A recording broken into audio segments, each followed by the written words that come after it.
Liberando sus frenos. Hace muchos años, cuando comencé a estudiar las emociones negativas, el punto más crítico que descubrí fue que no se puede hacer ningún progreso hacia la salud, la felicidad, el amor y el cumplimiento del potencial mientras se insista en mantener intactas las emociones negativas.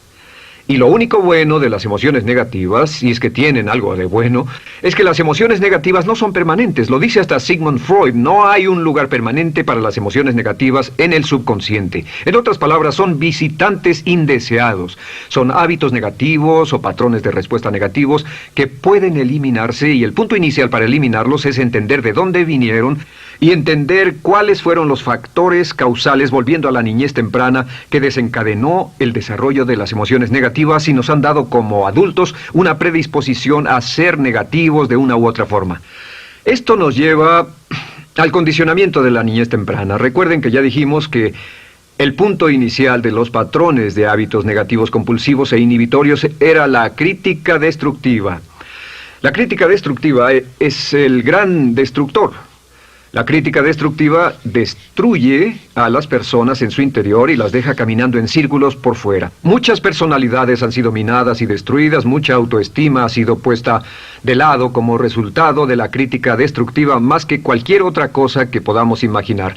La crítica destructiva es el gran asesino. Ahora, ¿por qué es eso tan malo? Sabemos que los niños en sus primeros años y al ir creciendo tienen una necesidad tremenda de amor y aprobación de sus padres. De hecho, muchos psiquiatras y psicólogos han dicho que la razón número uno de la enfermedad mental en los adultos es el retiro de amor o el amor no expresado. Sabemos que cualquier persona con prestigio, una persona que es importante para un niño, tiene un impacto enorme en ese niño, y los niños hasta la edad de 6 años tienen muy poca habilidad para discriminar entre una crítica válida y una crítica inválida. Lo que esto significa es que todo lo que diga un padre o un pariente mayor o una persona mayor, cualquier cosa que diga una persona de prestigio o una persona importante para un niño es aceptada como cierta. Es aceptada como una representación válida de la realidad. Si una madre dice eres un niño malo, o si un papá dice eres flojo, si alguien dice no eres dependiente, o si alguien dice que somos estúpidos o tontos o feos, el niño no tiene capacidad alguna para discriminar entre lo válido y lo no válido. Ese niño acepta eso como una verdadera representación de la realidad. Va más allá de la mente consciente, va directamente al subconsciente y ahí se queda. Muchos de nosotros como adultos aún estamos viviendo en base a la información negativa que recibimos cuando éramos niños. Y después como adultos, ¿qué decimos? Pues decimos así es como soy, o siempre he sido así, o algunas personas dirán, pues es de familia, tu padre era así, los hijos son así, tu madre era así, etc. ¿De dónde viene? Nada de estas cosas es de familia. Por ejemplo, cuando estaba creciendo, mis padres habían sufrido la depresión y la depresión les produjo un impacto enorme. Y cuando hablábamos de comprar algo, lo recuerdo muy bien, mis padres se ponían muy tensos y decían, no podemos pagarlo, no podemos pagarlo, no podemos pagarlo, no podemos pagarlo. Tenían una mentalidad de carencia, esta mentalidad de no podemos pagarlo toda su vida.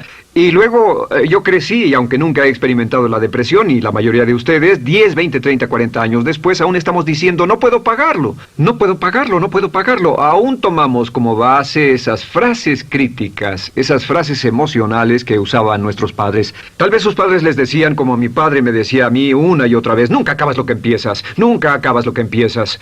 Nunca acabas lo que empiezas. Eres un flojo, nunca acabas lo que empiezas. Y cuando fui adulto tuve muchos problemas para acabar lo que empezaba. Al acercarme al final de la tarea, comenzaba a sentirme ansioso y buscaba cualquier excusa por posponerla o retrasarla.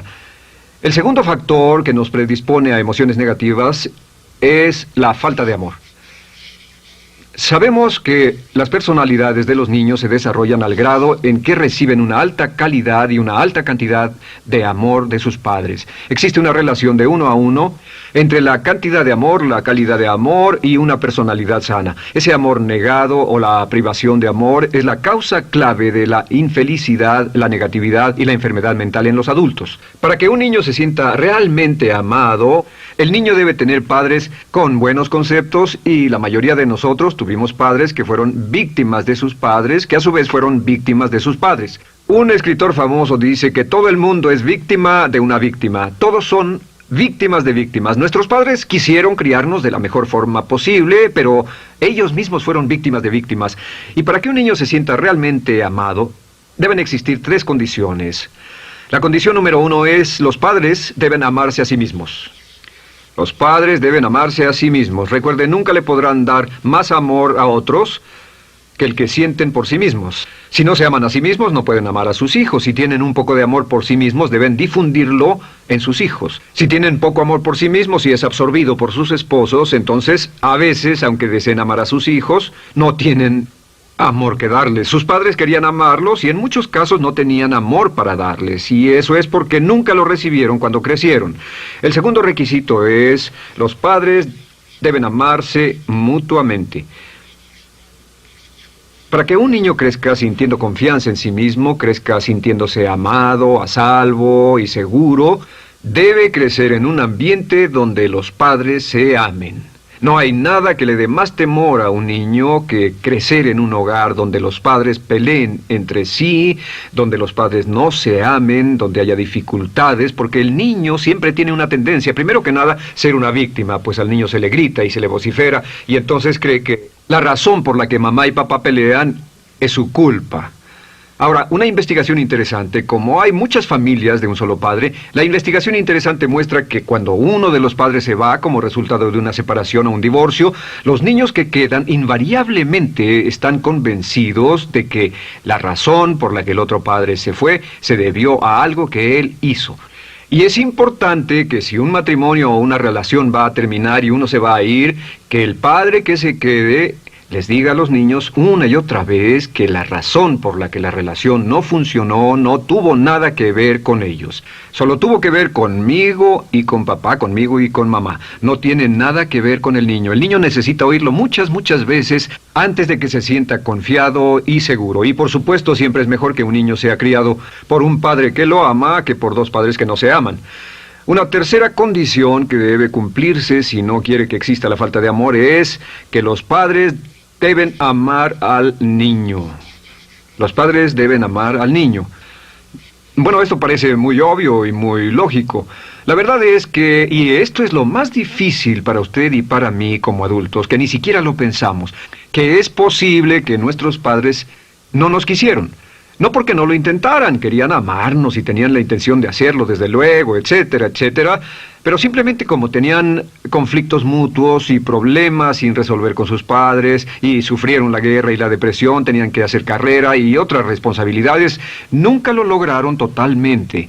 ¿Entienden? Esa fue la dificultad. Lo deseaban, pero nunca lo lograron. La única forma en que puede amarse a un niño es pasando una gran cantidad y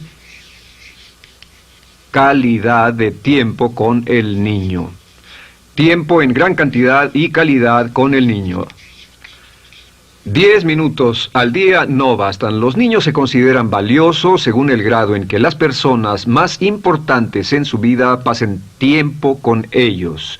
Si las personas más importantes en su vida, sus padres, solo pasan poco tiempo con ellos, los niños concluyen que la razón para ello es que tienen muchos defectos, que hay algo esencialmente malo en ellos y que por eso sus padres no pasan más tiempo con ellos. Los niños no piensan con la razón, lo hacen en forma emocional. Solo piensan: mi padre está aquí, me ama, y si no pasa tiempo conmigo, él o ella no me aman. Y si cualquiera de esas 3 condiciones existió o más cuando estaba creciendo, los padres no se amaban a sí mismos, o no se amaban mutuamente, o tal vez no lo amaban porque nunca lo lograron, aunque querían, entonces usted debe haber crecido en conjunción con la crítica destructiva que se llama culpa.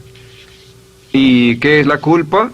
Pues simplemente la culpa es un sentimiento de no valer mucho. ¿De dónde sacamos este sentimiento? Lo obtenemos cuando continuamente gente importante nos critica en nuestra vida y simultáneamente no nos dan el amor que necesitamos.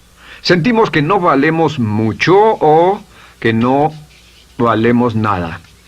Y un sentimiento de culpa nos lleva a un sentimiento de falta de mérito, falta de valor y culpa.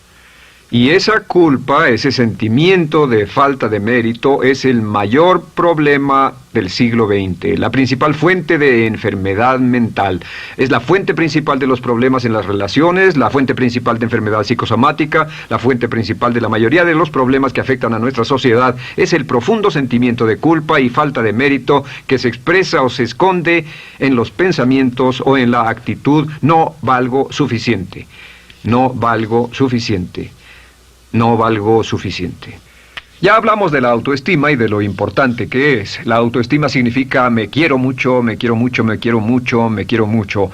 Las personas que han sido criadas con críticas destructivas durante su vida no solo no se agradan a sí mismas, no sienten que sean lo bastante buenas para nadie, y en muchos casos están llenos de odio por sí mismos.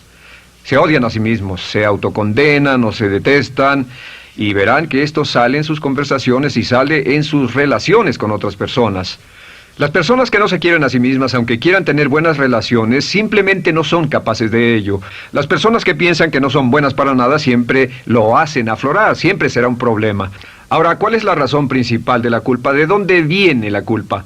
La culpa viene de 3 fuentes negativas: padres negativos, influencias negativas o religión negativa. Una de las 3. Cualquiera de estas 3 usa la culpa. De la culpa se valen y aprovechan, en especial los padres y las organizaciones religiosas, por 2 razones. Una es el castigo. La culpa se usa para castigarnos. Cuando estamos creciendo, el castigar es la forma más fácil de hacer que uno se sienta mal. Nuestros padres nos hacen sentir mal castigándonos físicamente o sermoneándonos o regañándonos. Y el castigo es una forma muy eficaz de irnos conformando o de conseguir que hagamos lo que los demás quieren. La segunda razón por la que se usa la culpa cuando se practica en forma consciente, y algunas organizaciones la practican así, es para tener más control emocional en especial, porque se puede controlar a una persona emocionalmente con culpa y manipular su comportamiento. Hay muchas organizaciones que usan la culpa como una herramienta de control y manipulación. Si puede controlar a las personas con suficiente fuerza y en forma emocional, puede conseguir su dinero, puede conseguir su tiempo, puede conseguir su compromiso, demandar sus recursos, etc. Muchas organizaciones usan la culpa para aplicar un castigo. Muchas organizaciones de caridad que se anuncian por televisión, en especial las de causas benéficas que involucran a niños o a personas incapacitadas, usan un sentimiento de culpa. A usted le va tan bien que debe sentirse culpable por estas personas que sufren. O envíenos algo de dinero y eso se encargará de su culpa por un momento hasta que lo incluyamos en nuestra lista de correo, etcétera. Y la culpa es un estándar. ¿Por qué se usa tan comúnmente? Pues primero que nada porque casi todos nosotros la tenemos en mayor o menor grado. Y número 2, es fácil. La culpa es fácil. ¿Por qué nuestros padres la usan con nosotros? ¿Por qué nuestras madres la usan con nosotros? Nuestras madres pueden controlarnos con la culpa en un cuarto repleto. Nuestra madre puede controlarnos a miles de kilómetros por teléfono. Los padres usan la culpa en sus hijos porque sus padres usaban la culpa en ellos y así sucesivamente. Es lo más fácil. No existe un esfuerzo físico. Puede hacerse con una mirada o de reojo o una palabra. Ya sabe que las personas siempre buscan lo más fácil. Esté alerta. Ustedes han sido criados en un ambiente donde se les ha hecho sentir culpa y casi todos lo vivimos.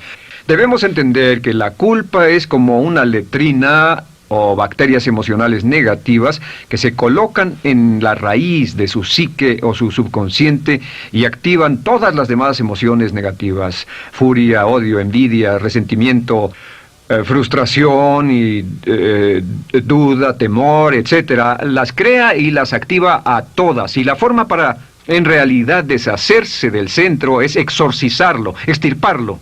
Y es lo que vamos a hacer el resto de esta sesión. Primero, ¿cómo podemos saber si nos criaron con sentimientos de culpa? Bien, a esto le llamamos la manifestación adulta de la culpa. Manifestación adulta de la culpa. Puede saber, probándose a sí mismo, ¿cuánto de esto tiene? Número 1, la manifestación adulta de la culpa es que tiene sentimientos de inferioridad, sentimientos de inadaptabilidad y de no merecer las cosas. No siente que merezca que le pasen cosas buenas. Si una persona ha sido criada con crítica destructiva y se le hace sentir culpa, entonces cuando logra éxito, aún con un tremendo esfuerzo, tiene una tendencia terrible de sentir que no se lo merece. A esto se le llama, por cierto, temor al éxito. El temor al éxito es solo otra forma de decir que la persona que ha estado condicionada a pensar de sí misma como poco valiosa o no lo bastante buena, se siente muy incómoda cuando experimenta el éxito. Se siente muy tensa y a disgusto. Realmente si sienten demasiada tensión, comienzan a aspirar cocaína, a beber demasiado alcohol, se enredarán en comportamientos autodestructivos, tendrán una sensación tremenda de ansiedad, como si alguien fuera a descubrir algo de ellos. Hay un libro en la librería que dice, si me está yendo tan bien, ¿por qué me siento como un impostor? Tienen el llamado síndrome del impostor.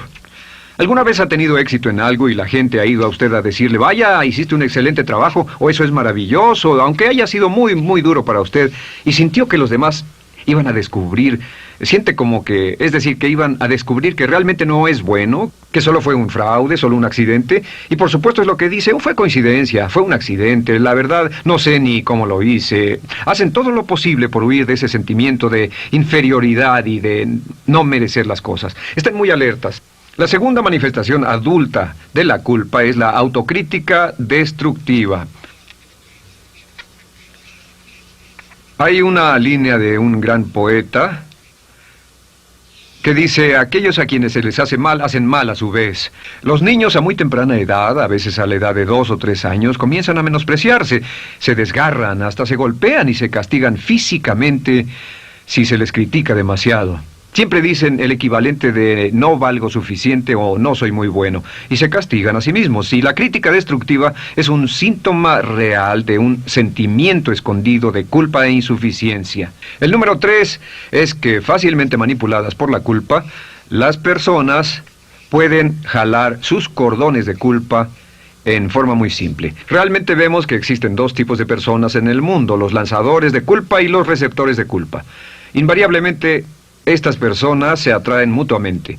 Y por supuesto el lanzador de culpa es la persona que se identifica con el padre que lanzó la culpa y el receptor es la persona que se identifica con el que atrapó la culpa. Pero los lanzadores y los receptores de culpa se unen, se equilibran perfectamente, se establecen y forman una nueva generación de lanzadores y receptores de culpa.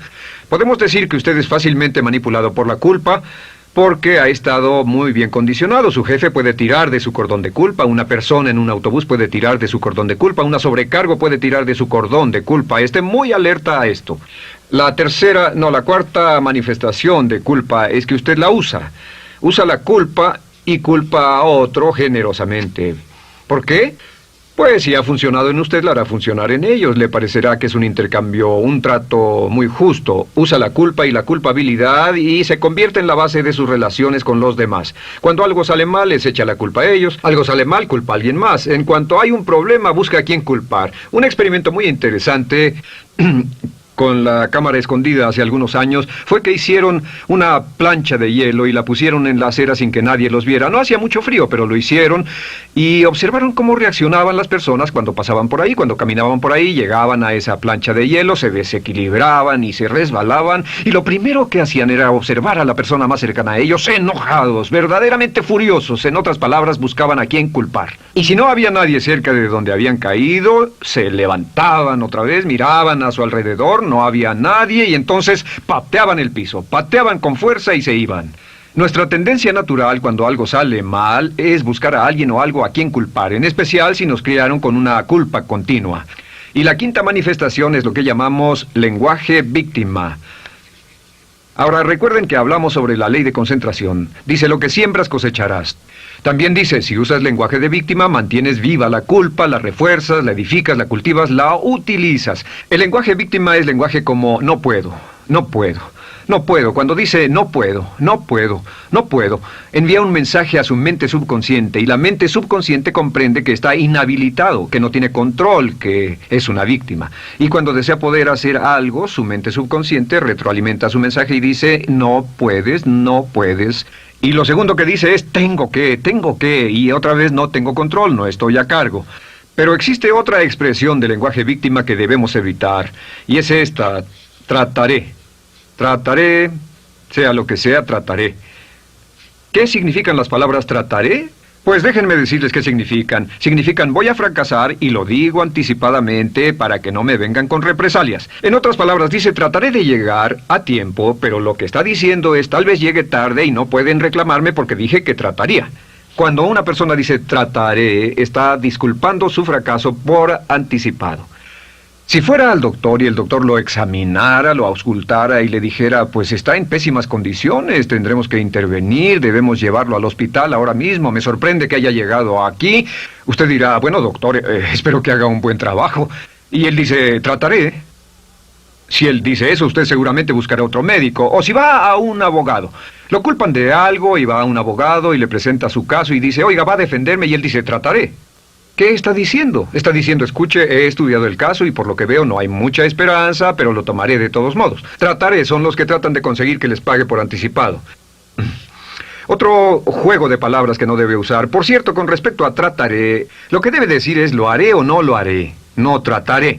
Si alguna vez en nuestro negocio, tenemos un negocio muy activo, si llamamos a alguien y le pedimos alguna cosa o algún trabajo y dice trataré de conseguirlo para el viernes o trataré de terminarlo a tiempo, al instante sabemos que lo que quiere decir es que quiere sentirse libre, no comprometerse. Así que nunca dejamos que nadie se vaya con un trataré, debe ser hecho o no, y queremos obtener una seguridad. Si hace falta, nosotros lo hacemos. Cuando dicen trataré, lo que están haciendo es que se están lavando las manos. Esté alerta, la otra palabra es desearía. Dicen que un deseo es una esperanza o una meta sin energía detrás. Desearía. ¿Qué significa un deseo? Desearía significa que me gustaría tener algo, pero sé que nunca lo podré tener. Cuando dice desearía bajar de peso, ¿qué significa? Las palabras no dichas son, pero sé que no puedo. Porque no por las excusas que tiene y el metabolismo que tiene y los problemas, etcétera. Siempre hay razones por qué debe salir, etcétera. Desearía dejar de fumar, desearía estar en forma. Desearía, desearía, desearía. Cuando usa la palabra desearía, le muestra al subconsciente que esto es algo que no cree que le sea posible lograr o adquirir. Entonces el subconsciente descarta completamente esto como meta y no le da energía, ni motivación, ni impulso, ni deseo de lograrlo. Así que esté muy alerta al lenguaje víctima. Esté alerta a la expresión sí, pero. O lo haría, sí, pero. Alguien le dice, haga esto, y usted dice, sí, pero. La palabra pero, por cierto, es el gran borrador. Si una persona le dice, podría incrementar sus ingresos o incrementar su rendimiento, ser una persona mejor o más feliz o bajar de peso o lo que sea, no importa. Y usted dice, sí, pero. Lo que está diciendo es que está borrando toda la aseveración que ha dicho antes.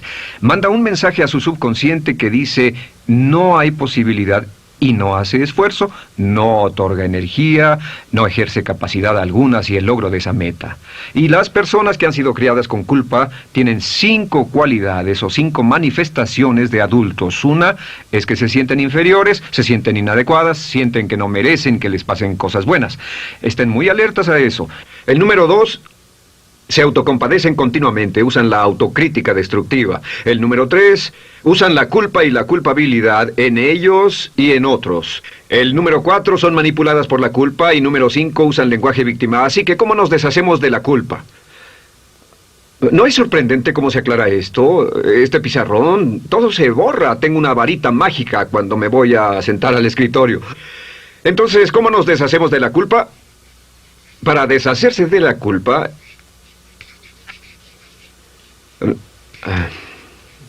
este es el proceso.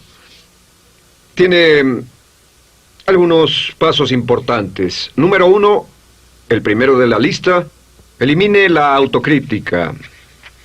Elimine la crítica autodestructiva. En otras palabras, nunca diga nada destructivamente crítico de usted mismo. No lo diga. Esta es la regla básica. El subconsciente acepta lo que diga usted como cierto, como un mandato. Así que no diga nada de sí mismo que no desee sinceramente que sea cierto. No diga estoy cansado, estoy gordo. No diga no puedo o debo. No diga nada a menos que quiera que sea cierto. Las palabras que van después de la palabra yo son las palabras que su subconsciente registra como mandatos, excepto cuando dice yo desearía o lo intentaré. Así que elimine la crítica destructiva. Siempre hable en términos positivos sobre usted. Me gusta mi persona, puedo hacerlo, lo haré, escogí hacerlo, pero nunca diga no, no puedo. Número 2 es no dejarse manejar por la culpa. Rehúse ser manejado por la culpa. Porque cada vez que le permita a alguien que lo manipule por la culpa, ¿sabe qué pasa? Refuerza y hace más poderoso el efecto de la influencia de la culpa en su vida. Cuando yo crecí, debo decir que yo crecí en una familia que estaba muy influenciada por la religión negativa. Realmente mi madre, Dios la bendiga, tenía un cinturón negro en el pecado e hizo un trabajo verdaderamente soberbio en ello. Y yo tardé en sobreponerme. Cuando me casé con Bárbara, ella también venía del mismo tipo de familia y recapacitamos. Hay una hermosa respuesta cuando uno de los dos caía de nuevo en los viejos patrones. Decía, no tratas de hacerme sentir culpable, ¿o sí? No tratas de hacerme sentir culpable, ¿o sí? Solo diga, no tratas de hacerme sentir culpable, ¿o sí? Y no deje que las personas lo manipulen usando la culpa. El número 3, no use la culpa o la culpabilidad y anuncie que no va a usarla. No la use en otras personas y permita que sus hijos o su cónyuge digan lo mismo. No tratas de hacerme sentir culpable, ¿o sí? Repítalo una y otra vez. Y si la otra persona le dice, eso es lo que trato, contéstele, no va a funcionar. Y no funcionará. Es que la culpa solo funciona mientras usted no sepa que está siendo usada en usted. El número 4 es lo que llamamos la ley del perdón. Es la más importante de todas. Realmente es el centro, es el meollo de toda esta sesión. La ley del perdón simplemente dice que usted está sano mentalmente hasta el grado en que pueda perdonar libremente y olvidar las ofensas. Que su habilidad para perdonar a los demás es la clave que determina su felicidad y su éxito en la vida. Su habilidad para perdonar a los demás es la única forma de eliminar la culpa. Su disponibilidad para perdonar a los demás y olvidar ofensas es el determinante más importante de si usted está o no totalmente integrado y es un adulto que funciona como ser humano. Porque la tendencia de culpar y de guardar rencores es una tendencia patológica infantil que la poseen todas las personas que están enfermas mentalmente. La habilidad para olvidar, para perdonar libremente, es la marca del ser humano realmente iluminado. Ahora, acepte eso como real. Hay 4 personas a las que debe perdonar. Número 1, perdone a sus padres.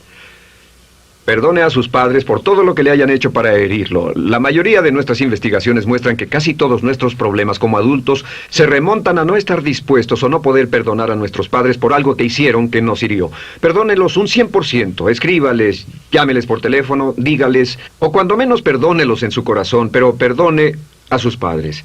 Número 2, perdone a los otros. Perdone a todos los demás. Perdone a todos los que lo hayan herido de algún modo, por cualquier cosa, y déjelo así.